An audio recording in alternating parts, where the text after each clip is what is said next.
Good morning. It is 9:05, and I would like to call the California Board of Psychology meeting to order and ask that Ms. Pruteau please call the roll to establish quorum and have each person identify their location. Thank you.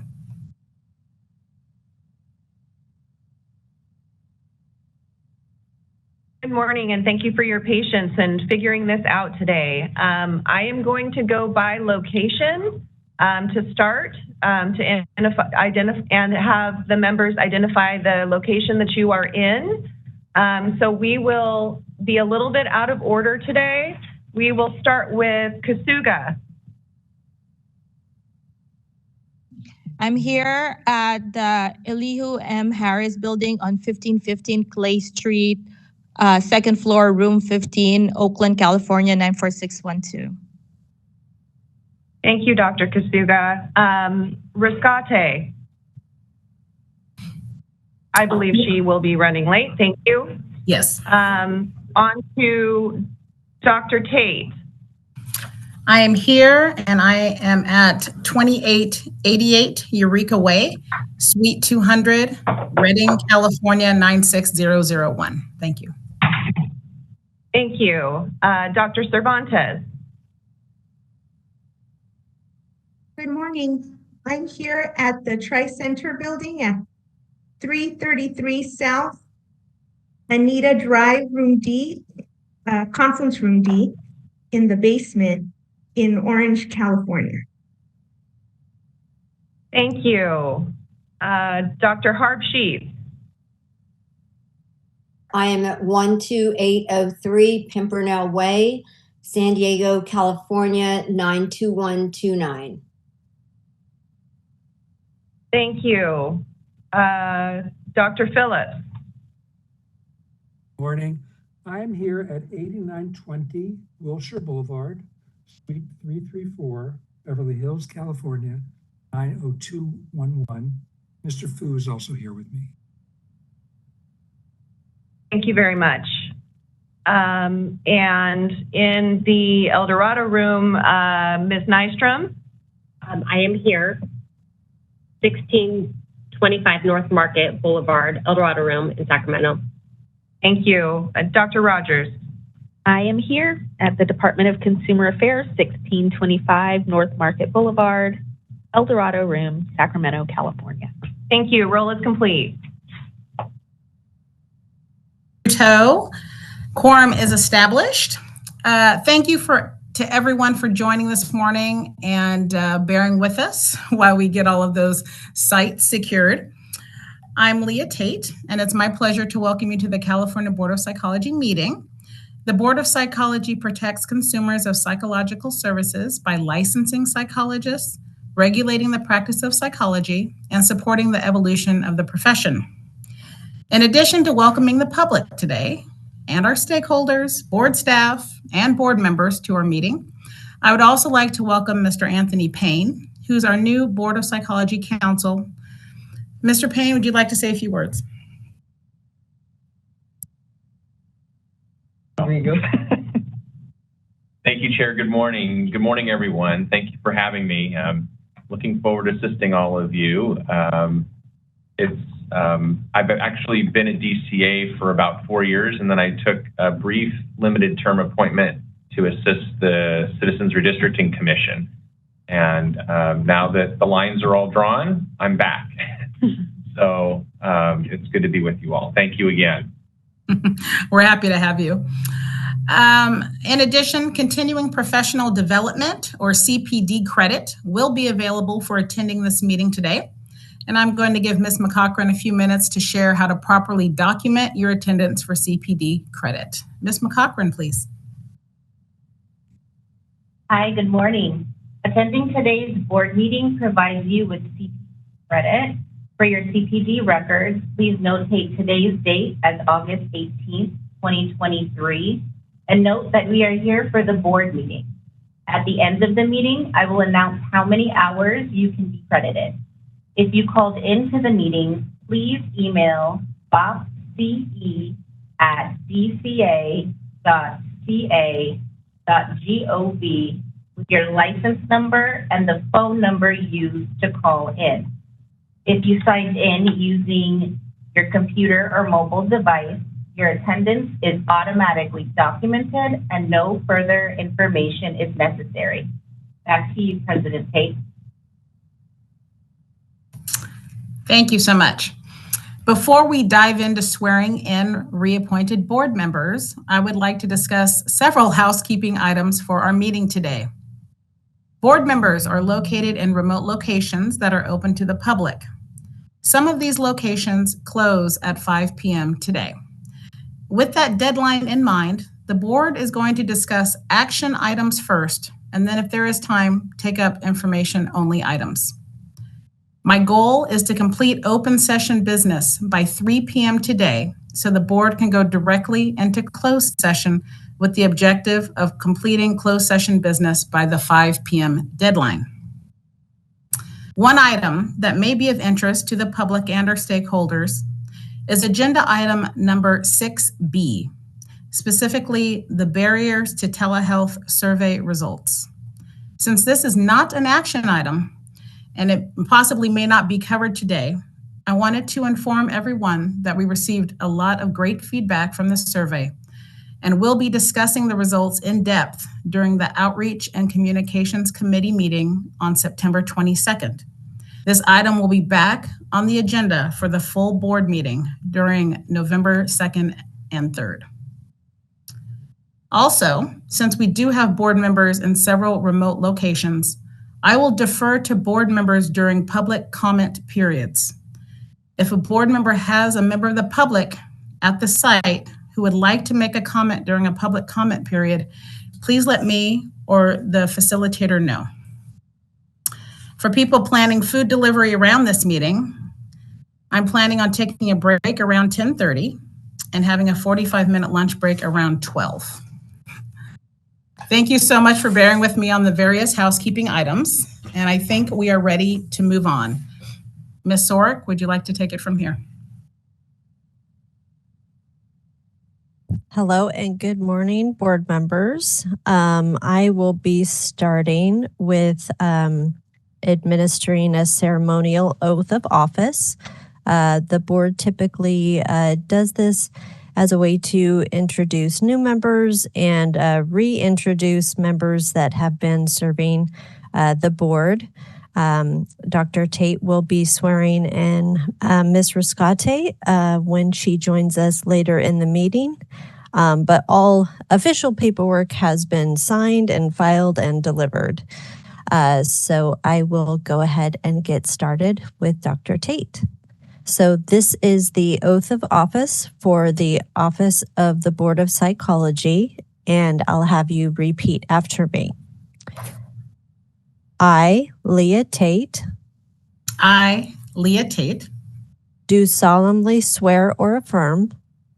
Do solemnly swear or affirm. That I will support and defend the Constitution of the United States. That I will support and defend the Constitution of the United States. And the Constitution of the State of California. And the Constitution of the State of California. Against all enemies, foreign and domestic. Against all enemies, foreign and domestic. That I will bear true faith and allegiance. That I will bear true faith and allegiance. To the Constitution of the United States. To the Constitution of the United States. And the Constitution of the State of California. And the Constitution of the State of California. That I take this obligation freely. That I take this obligation freely. Without any mental reservation or purpose of evasion. Without any mental reservation or purpose of evasion. And that I will well and faithfully discharge the duties upon which I am about to enter. And that I will well and faithfully discharge the duties upon which I'm about to enter. Congratulations. Thank you very much. I appreciate it. We are headed in a perfect direction. Dr. Rogers, we are ready for your mindfulness exercise. morning, Dr. Tate, and good morning, everyone. I am so excited to lead a mindfulness exercise. I don't know what's happening in other locations, but it has been quite the show around here this morning getting settled. So I know over here in Sacramento, we could use a deep breath. So I'm hoping this will be helpful for everyone else as well. And I'll do my best because I'm a bit frazzled too. And in the interest of time, we will have an abbreviated mindfulness exercise. We normally do about 10 minutes, so we'll do 5 minutes today, just to be mindful of the time. So finding a position that is comfortable for you. Bring yourself into this moment.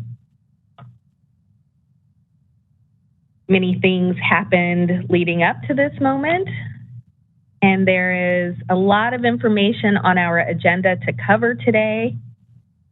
But in this moment, we just rest. And we settle our minds, our bodies, and our hearts as we get ready to navigate through the business for the day. And in thinking about the work of the Board of Psychology, I've been thinking a lot about the role of consumer protection and what that means. And I'm just wondering if we can each create or center our hearts on our intention for the day as it relates to consumer protection. Perhaps it's to be objective. Perhaps it's to be open. Perhaps it's to advocate for a particular position. If you're attending for CPD credit today, perhaps it's to learn a little bit about what the board does, or something else altogether. But seeing if you can allow that intention to guide you today and to be the anchor that continuously brings you back, no matter what's happening around you. I find that creating an intention for oneself helps to create a little bit of clarity and helps to create a sense of groundedness. And allowing this intention to maybe be 1 or 2 words. It doesn't have to be a long, drawn-out story.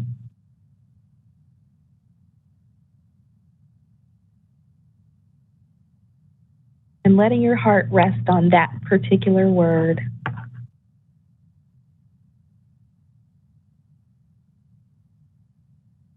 And as we get centered on our intention for the day, I'd like us to also think about any potential distractions or hindrances, anything that might interfere with our being centered on our intention. And no matter what the distraction is or distractions are, we allow that to be. We don't push that away. We hold both. Hold our intention, and we hold mindful awareness around our distractions as well.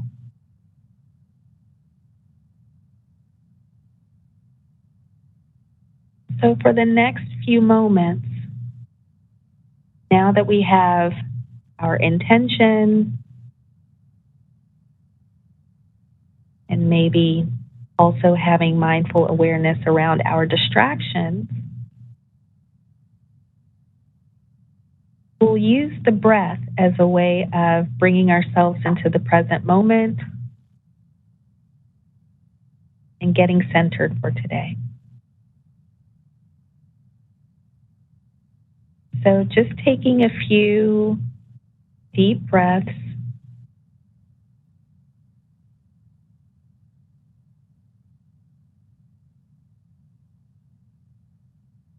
And if the mind wanders, you can simply bring it back to the in-breath and the out-breath.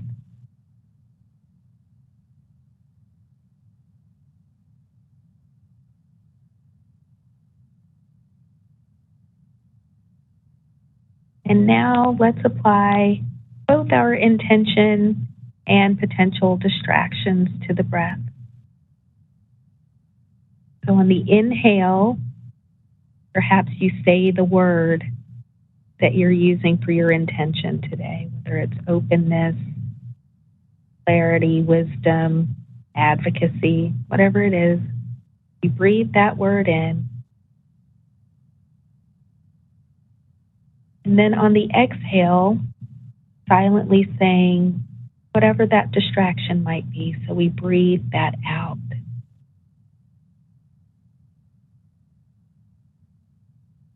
Again, breathing in your intention. Breathing out the distraction.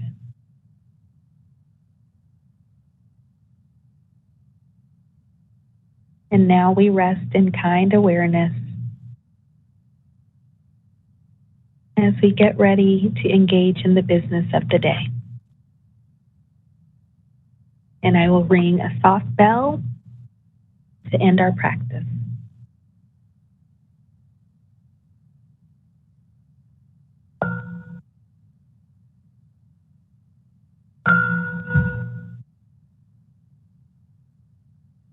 Thank you. Thank you so much, Dr. Rogers. We've come to rely on those mindfulness practices. Is there any board comment on the President's welcome?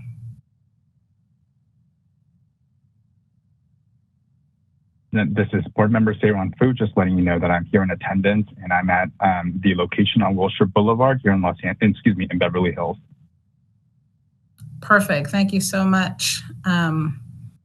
Let the record reflect that Mr. Fu is now in attendance at our meeting. I should note I was in attendance at around 9:05. I was just hanging out in WebEx purgatory. So I appreciate the ability to get me on. Thank you for your flexibility and patience. I'm just scrolling. I don't see any more hands up. Mr. Fu, do you want to take your hand down, or do you have another comment?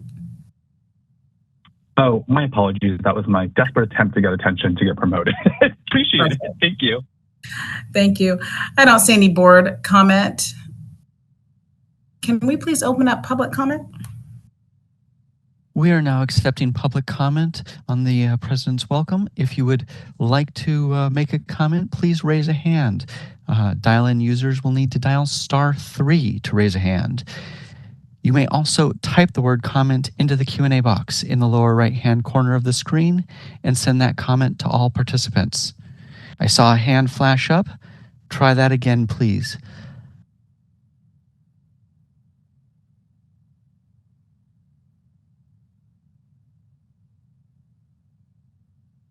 All right, we're going to give it just a few more seconds to see if that hand comes back up.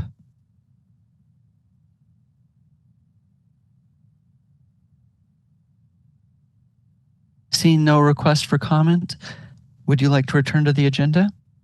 Yes, please, and thank you for your assistance. We're moving on to agenda item number 3. This is public comment for items not on the agenda. The board may not discuss or take action on any matter raised during this public comment section, except to decide whether to place the matter on the agenda of a future meeting. Before I invite speakers to come forward for public comment, I would ask individuals making comments to not discuss the specifics, including names, as to pending complaints, pending licensing applications, or pending disciplinary actions that may come before the board for a decision. Such discussions are considered ex parte communications, as they could provide information to the members that is outside of the record in violation of the Administrative Procedure Act. While there may be a desire to engage in further discussion with comments presented during this time, the board may not discuss or take action on any matter. Although this may give the impression we are not being responsive, these procedures are critical to ensure the compliance with the Open Meetings Act and to avoid compromising the speaker's goals or the board's mission.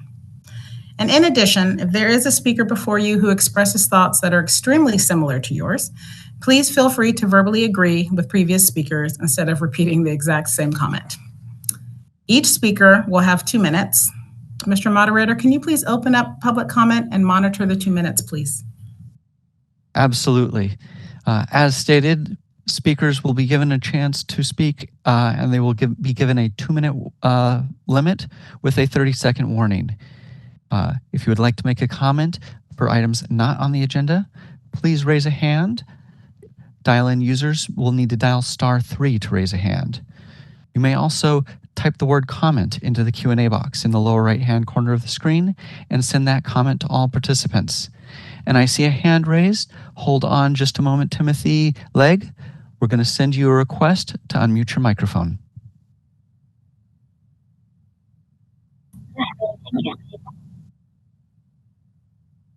Hi, can you hear me? Yes, go ahead, please.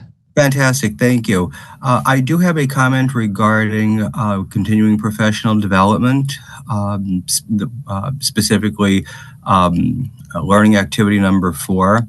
The reason for my bringing forth the comment is it seems to, and I'm not sure that this was the intention of the Board of Psychology, but the activity number 4, dealing with board certification, is not a form of continuing professional development that is available to all psychologists duly licensed in the state of California.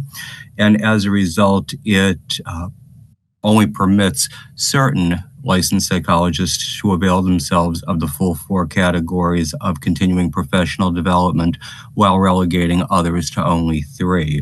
Thus creating a 2-tier system of continuing professional development, which again, I don't think was the intention of the California Board of Psychology.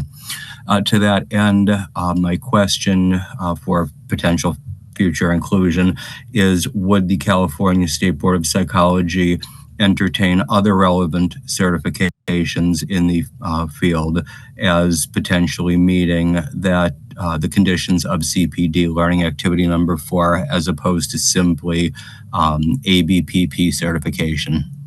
Thank you. Thank you. And there are no other hands raised, but I did receive a comment about the mindfulness exercise. It said, beautiful mindfulness practice. And those are all of our requests for comments at the moment. Thank you.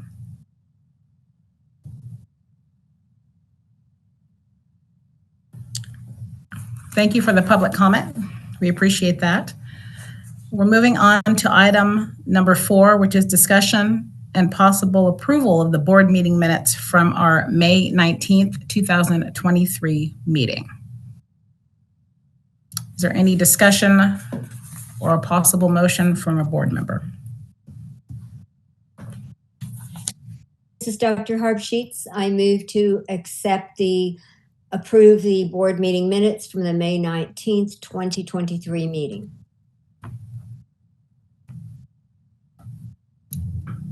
Julie, I can second. Thank you, Dr. Harb-Sheets and Ms. Nystrom. Any board discussion? I'm scrolling through slowly.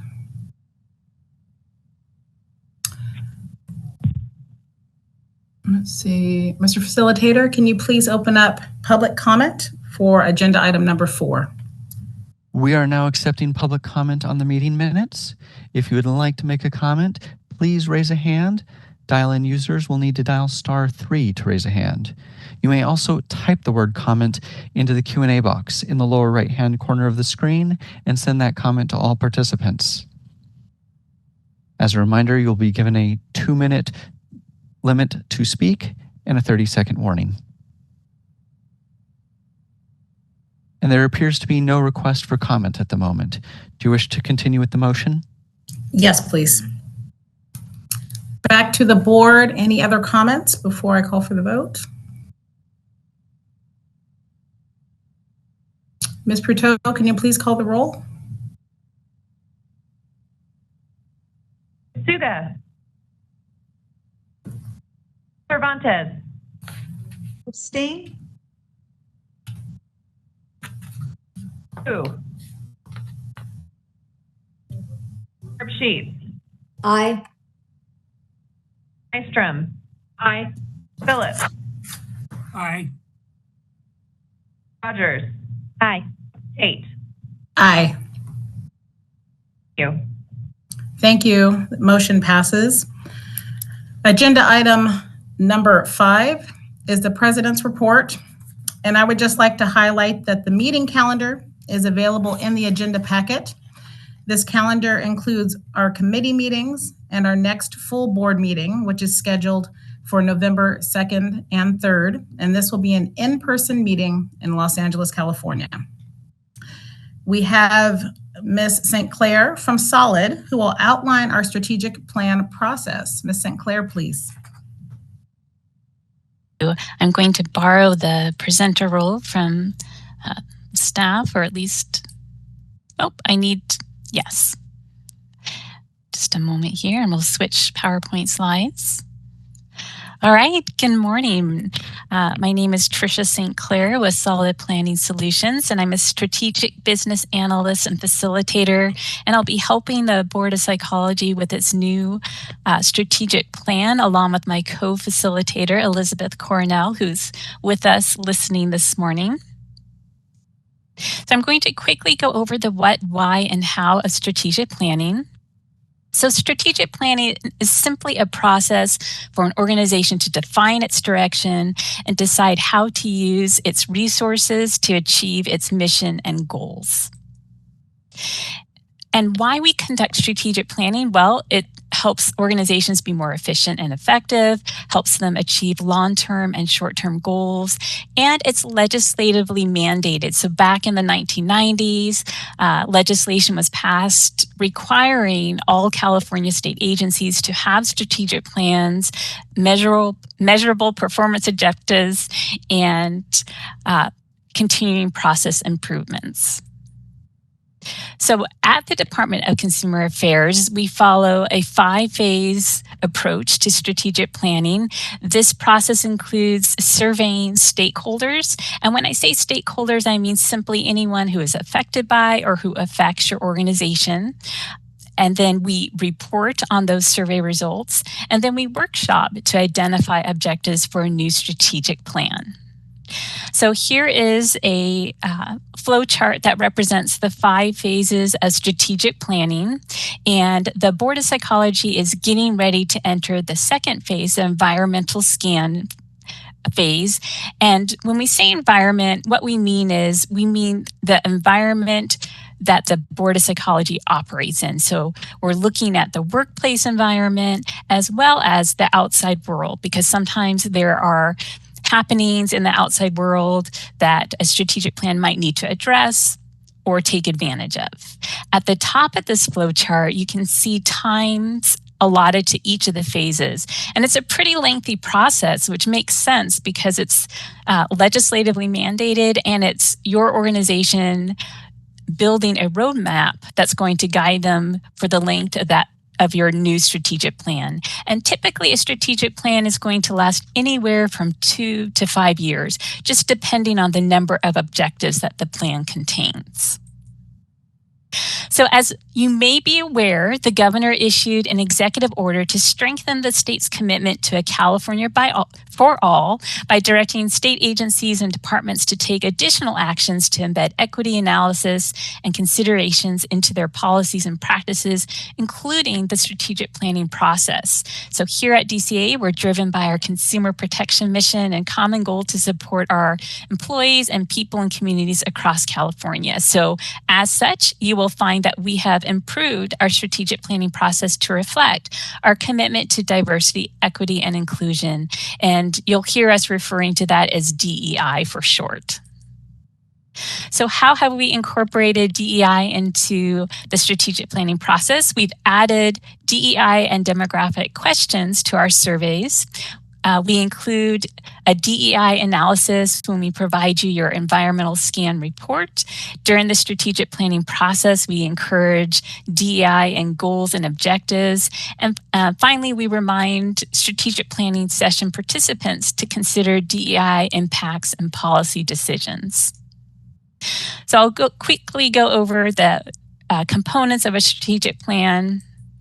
At the Department of Consumer Affairs, we use the Department of Finance guidelines for evaluating the strength of a strategic plan. So according to the Department of Finance, a strong strategic plan includes where the organization's going, where it is now, where it's going, how it's going to get there, and then the performance measures for how it's getting there.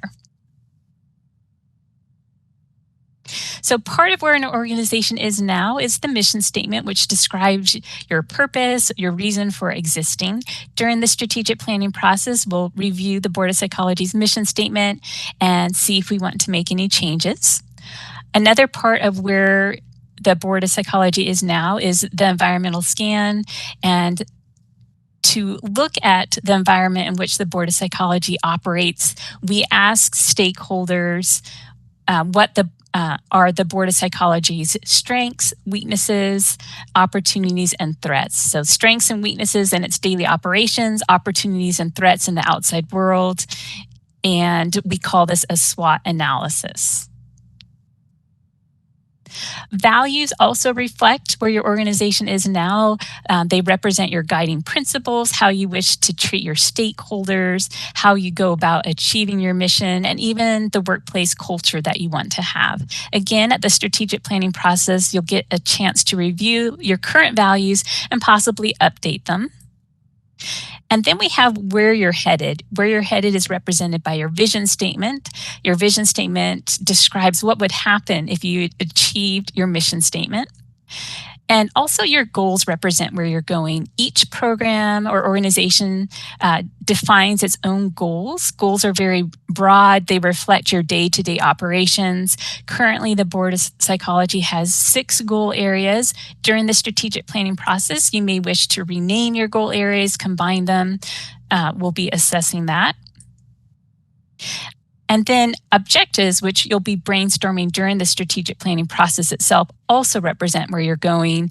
And you will get a chance during the strategic planning process to discuss and assess the priorities that your stakeholders have presented to you through the strategic plan or the environmental scan, as well as any issues or initiatives that you would like to address.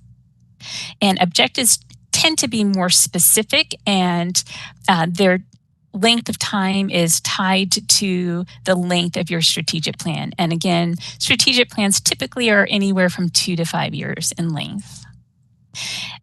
So that's your objectives and your strategic plan define where you want to go. And then once your board approves your strategic plan, how you achieve it or how you get there is done through action planning. And action planning is where Solid meets with board management. We go over the strategic plan, and then we break down each objective into tasks that are assigned to different staff members. Each task has a target due date, and then an overall performance measure is assigned to each objective. And the performance measure is simply a statement that defines how the board will know that that particular objective has been completed. So going back to that Department of Finance model that requires performance measures, those are defined during the action planning process. And then once the action planning process is complete, Solid planning will provide the board with tools to track progress of the strategic plan in the form of an action plan report, as well as a tracking tool. And the tracking tool is an Excel spreadsheet with formulas that allow you to quickly monitor and report out on your current progress for your strategic plan.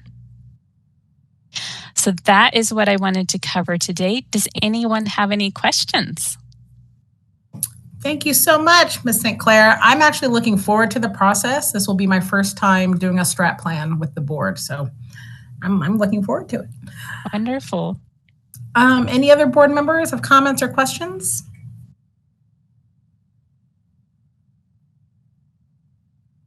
Oh, wait, I just saw a hand.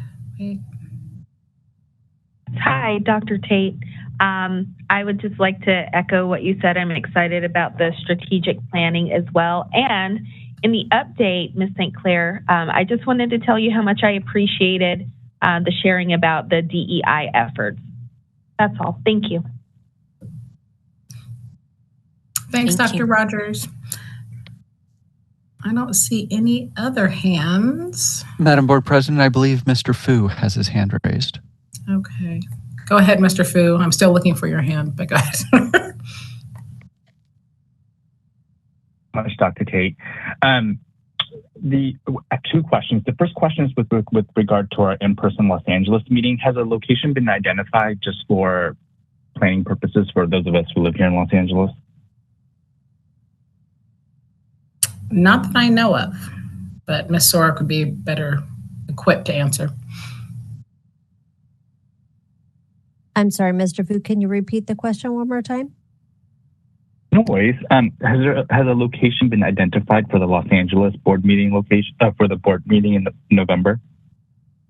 I believe we have the Sheraton LAX is looking promising for a completed contract. So that is preliminarily where we are looking at as far as the location.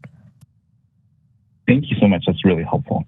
And then the second question is with regard to our strategic planning, and I want to echo Dr. Rogers' comment about the focus on DEI. And the follow-up question I had, and perhaps it's more appropriate for legal, is with the June decision by the U.S. Supreme Court related to affirmative action, how does that affect our abilities to include in our conversations about equity, looking at specifically racial equity? Just curious if there's any guidance from DCA Legal about the implications of the SCOTUS decision.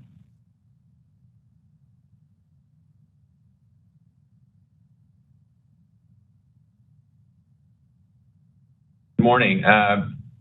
DCA doesn't have any specific guidance on that, especially in light of the recent Supreme Court decision. But I'd be happy to, look into any matter that the board would like in regards to that decision. But as I've been told from anyone in legal, that there isn't specific guidance regarding that decision. Is there something specific I can maybe reach out for on that? Yeah, I think I've heard conversations that that there have been lawsuits filed in lower courts to expand that decision to cover beyond just college admissions, but to look at local government plans, state plans as out of line with that decision. So broadening the actual decision itself that was focused on college admissions. And so would just be interested in understanding what are the, as we go into the strategic planning session, what we should be aware of from a legal perspective and being understanding that how, if there are any implications with potential litigation filed against the strategic plan, perhaps. Just curious about these details, given all the larger legal implications that have arisen since then. That's great. Thank you. Thank you, Board Member Fu. I will actually get back to the board on that. Thank you. That's helpful. Thank you. Thanks, Mr. Fu. I don't see any other hands raised. Does anyone have any other comments regarding the strat plan and Ms. St. Clair?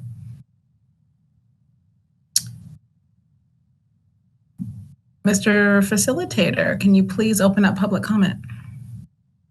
We are now accepting public comment on agenda item 5, the strat plan. If you would like to make a comment, please type the word comment into the Q&A box in the lower right-hand corner of the screen, or better yet, raise a hand. Dial-in users, please dial *3 to raise a hand, and we will call on people in the order we have requests.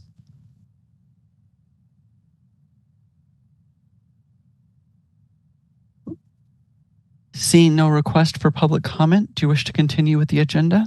Yes, please, and thank you for your assistance. Thank you so much, Ms. St. Clair, for your presentation and outlining very clearly where we are headed. We appreciate that. Thank you.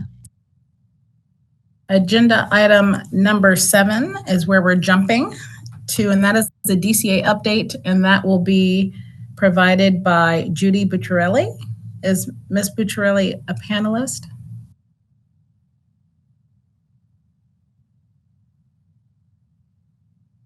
Let's verify. I'm in the El Dorado room.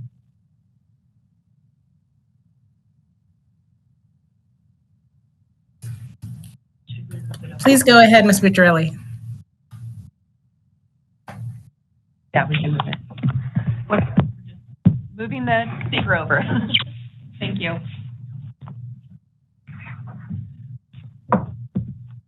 Okay, hopefully everyone can hear me. Good morning. My name is Judy Bucciarelli from the Department of Consumer Affairs, Board and Bureau Relations. Thank you for the opportunity to join you today and present the DCA update. On behalf of the department, I would like to thank all members of the board for your service and offer congratulations to President Tate and Member Briscotti on their reappointments to the board. To begin this morning, I'd like to provide a diversion, equity, and inclusion update, which I will reference as DEI. On May 12, 2023, DCA's DEI Steering Committee held its quarterly meeting in person and elected Yafana Lamar as chairperson. Yafana currently serves as the department's tribal liaison and is chief of legislation for the Contractor State License Board. In addition, Paul Sanchez, who is the executive officer of the Speech, Language, Pathology, and Audiology Board, was elected to serve as vice chairperson of the committee. During this meeting, the committee discussed a variety of topics, which included training, strategic planning, and other DEI activities. Providing employees access to DEI training is a priority for the steering committee, and in June, DCA began offering 3 DEI courses, which are available to all DCA employees. The courses are Understanding the Value of DEI in the Workplace, How to Decode Our Unconscious Bias, and Unleash the Power of Generational Differences. The response from employees to participate in these new DEI learning opportunities has been significant, with high registration and attendance numbers. DCA is comprised of approximately 3,500 employees, and the department is tracking training statistics quarterly. As of June 30th, Solid has provided 19 DEI-related trainings for 733 employees. The steering committee is pleased to announce that outside consultant Dr. Bernard Gibson will provide in-person DEI training to DCA managers, supervisors, and leaders in October. In addition, Dr. Gibson will provide virtual training to board members on the morning of October 9th. Dr. Gibson has 20 years corporate experience managing teams and training employees in business effectiveness, and also has extensive teaching experience at various colleges, including serving as adjunct faculty since 2006 at the University of Massachusetts School of Business and Professional Studies. Information on registering for this virtual training will be sent out soon. For those that are unable to attend, the training portion will be recorded and available online at a later date. Moving on to in-person meetings and the Bagley-Keene Open Meeting Act. The changes to the Bagley-Keene Open Meeting Act that allow board members to not have to notice their meeting location or meet in an ADA accessible location expired on July 1. Therefore, as of July 1, public meetings are subject to the traditional pre-COVID requirements for open meetings. DCA boards and bureaus should be prepared to conduct public meetings in compliance with the Bagley-Keene Open Meeting Act. This includes whether a meeting is held at a single centralized location or at multiple teleconference locations. Each physical meeting location will need to be identified in the meeting public notices and agendas. Board members must attend meetings in person at the notice meeting locations. All notice meeting locations, including locations where a single board member will be, must be ADA accessible, have an agenda posted, and be open to the public. The public will be permitted to attend meetings at any notice meeting location. Members of the public must be able to hear the meeting and participate in public comment from each location. The department has a Bagley Keene Open Meeting Act guide available and has provided your executive officer with a list of available meeting locations throughout the state. SB 544, which may allow for some meetings to be held without noticing the location of the board member, thus allowing remote virtual meetings, is still moving through the legislative process, and the department's Division of Legislative Affairs is working with stakeholders and providing updates to the boards and bureaus on the status of the bill. Next, I'd like to share an update related to military spouses and domestic partners temporary licensure. DCA has worked to implement AB 107. Effective July 1, DCA boards and bureaus, unless otherwise exempt, are required to grant temporary licensure to the spouse or domestic partner of an active duty military member stationed in California if the spouse or domestic partner holds a license in another state with the same scope of practice as a profession in California for which they would like to practice. DCA's Office of Information Services and Communications Division have been working to support the implementation. All boards and bureaus were recently provided an outreach toolkit to help share the message of this new benefit to military spouses. In addition, DCA has also updated its military resources webpage to reflect this new benefit. Moving on to the Enlighten Enforcement Project. The department is continuing work on its Enlighten Enforcement Project that is being piloted by the Dental Board of California. The Dental Board has walked through their intake, complaint processing, citation, and investigation processes. One more walkthrough session will cover the discipline and probation processes. Goal is for staff to walk through the processes with subject matter experts so improvements and efficiencies can be found for the Dental Board and that can be carried over to other boards. The project also aims to learn best practices between the boards and to standardize procedures for all boards and bureaus.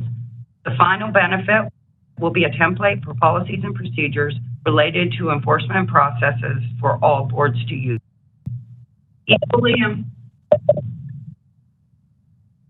Equally important is the Data Governance Project. DCA is continuing its efforts to improve its reports regarding licensing and enforcement activities. The director recently led multiple work group meetings beginning in late April through early July with staff from each board and bureau to update the data metrics reported in DCA's annual report.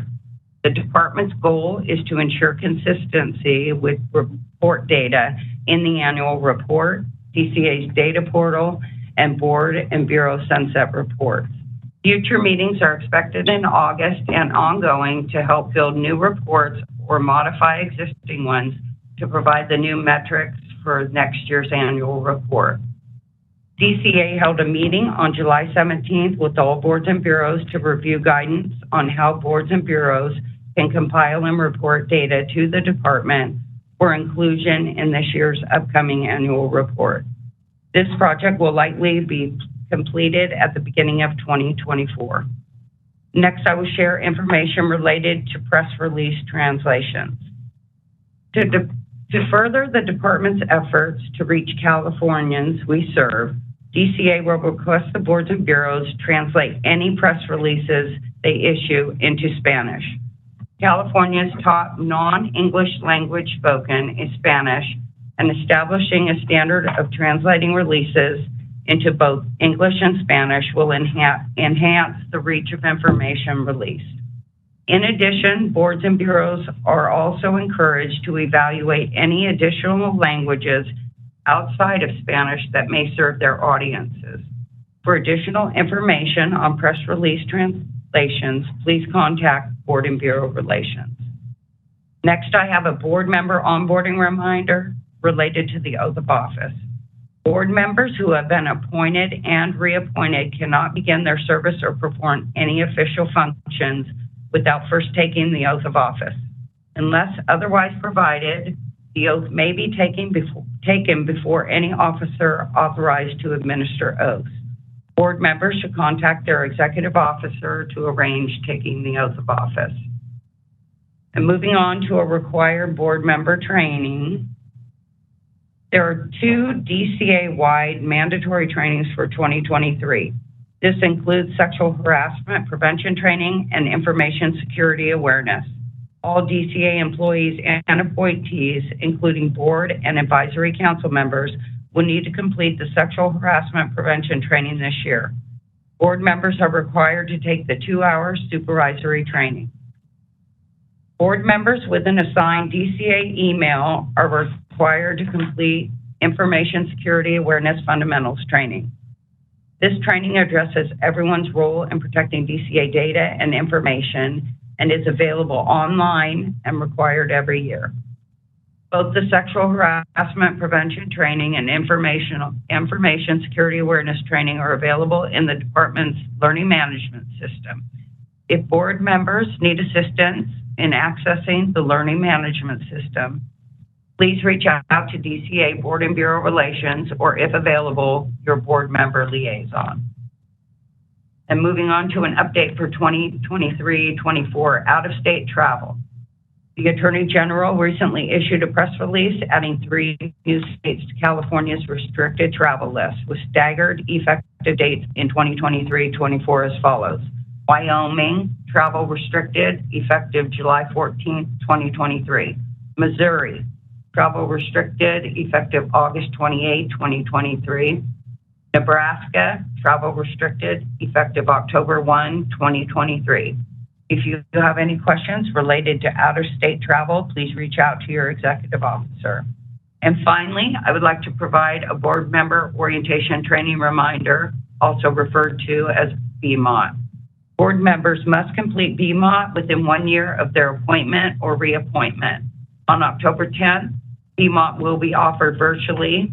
This will be the last training offered in the 23 calendar year. Members can register for this training via LMS. And to close, thank you again for the opportunity to present the DCA update today. And at this time, I will hand it back to President Tate, and I welcome any questions from the board. Thank you so much, Ms. Bucciarelli.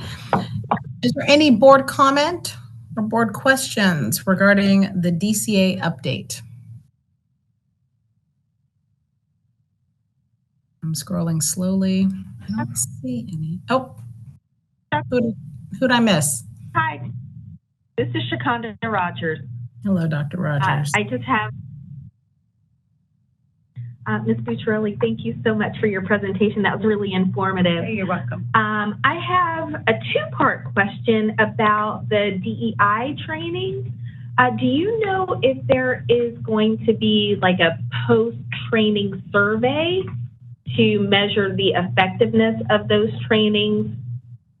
Or okay, that's a good question, and I'm going to have to bring that back to my boss, okay, Melissa, okay, and Gear, and I will have her get back to the executive officer on that. Okay, and when you speak with Ms. Gear about that, if there are not going to be post-training surveys, just wondering if there is a way that you're planning to measure the impact of the training within DCA. Be really curious about that. Thank you so much. All right, you're welcome. That's all, Dr. Tate. Oh, not a problem, Dr. Rogers. Any other board comment before we open it up for public comment? Mr. Moderator, can you please open up public comment for the DCA update? We are now open for public comment on agenda item 7, the DCA update. If you'd like to make a comment, please raise a hand. Dial-in users will need to dial *3 in order to raise their hand. Dr. Tate? Yes. I just wanted to inform everybody that Mr. Scott, board member Mr. Scott is here. Yes, thank you. She can announce herself and her location. Oh, hi everyone. Ana Rescate, 1515 Clay Street, Oakland, California, 94612. Perfect, thank you. Back to you, Mr. Moderator. Once again, this is agenda item 7, the DCA update. Please raise a hand if you'd like to make a comment. You will be given the opportunity, you'll be given 2 minutes to speak and a 30-second warning. You may also type the word comment into the Q&A box in the lower right-hand corner of the screen and send that comment to all participants.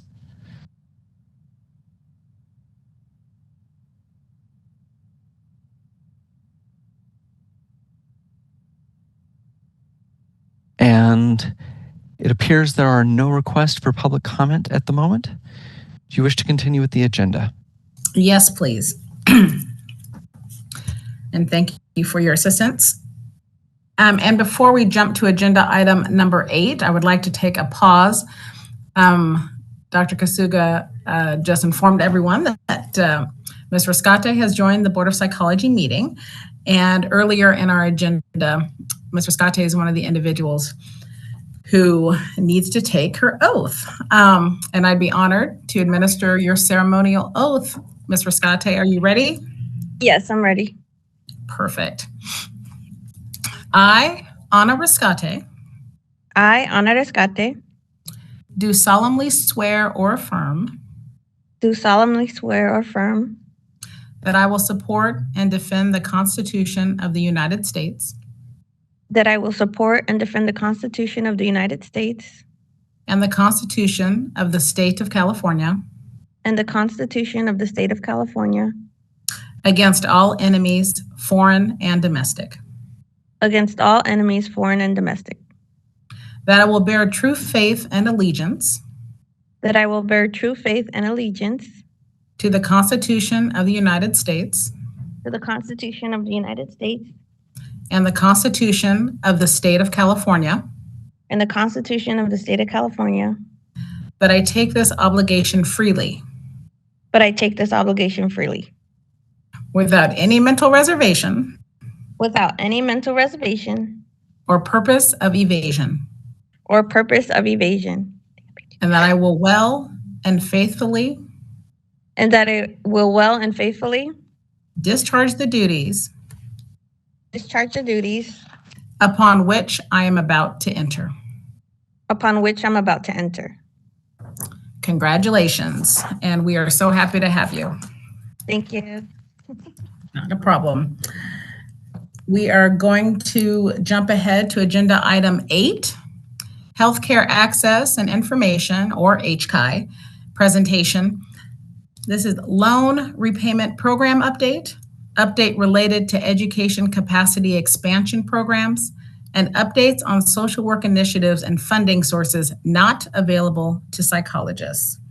And I believe that Ms. Crouch is the program officer for HCI, and she'll be providing this presentation for us this morning. Ms. Crouch?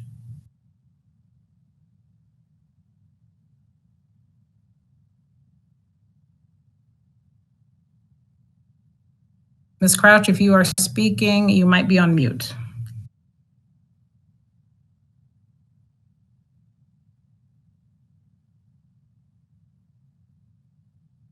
Mr. Moderator, has she been identified as a panelist at this time?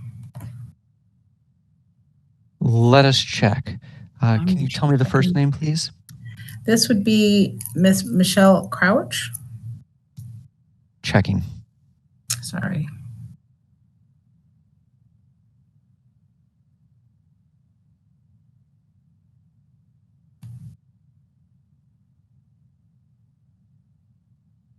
Welcome, Ms. Crouch.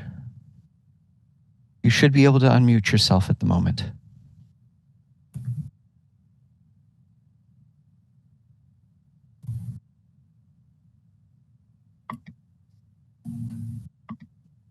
Ms. Crouch? Hello? Can you hear me now? Yes. Oh my goodness. Absolutely. Okay, thank you. Thank you for being I have been patient. trying to